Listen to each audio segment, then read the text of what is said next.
Praise the Lord. ஏசப்பா எதற்காக இந்த பூமிக்கு வந்தார் அப்படின்னு சொல்லி நம்ம பார்த்துட்டு இருந்தோம்.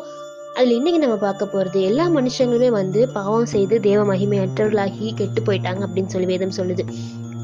ஒரு மனுஷனுடைய பாவம் எப்பொழுது மன்னிக்கப்படும் அப்படின்னா, லேவியராகமம் 5:18 படி என்ன போட்டிருக்கு அப்படின்னா, குற்ற நிவாரண பலி செலுத்தப்படும் போது, அதாவது ஒரு பழுதற்ற ஆட்டுக்குட்டியின் ரத்தம் சிந்தப்படும் போதுதான் நம்மளுடைய பாவங்கள் மன்னிக்கப்படும் அப்படின்னு சொல்லி அந்த காலத்துல ஒரு கட்டளை இருந்துச்சு.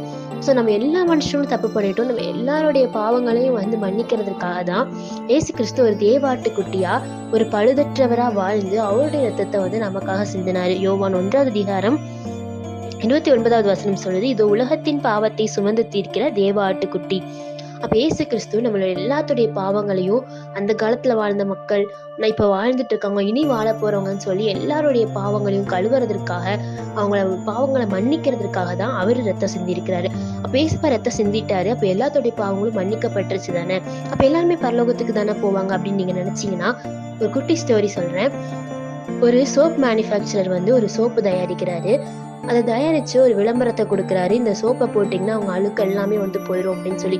இந்த நியூஸ் எல்லாரு காதுகள்லயும் போகுது.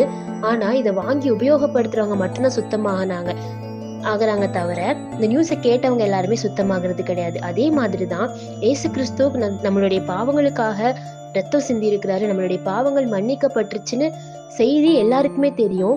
தெரிஞ்ச எல்லாரும் வந்து பரிசுத்தவான்கள் ஆகிறது இல்ல, இயேசு கிறிஸ்துடைய பிள்ளைகள் ஆகிறது இல்ல.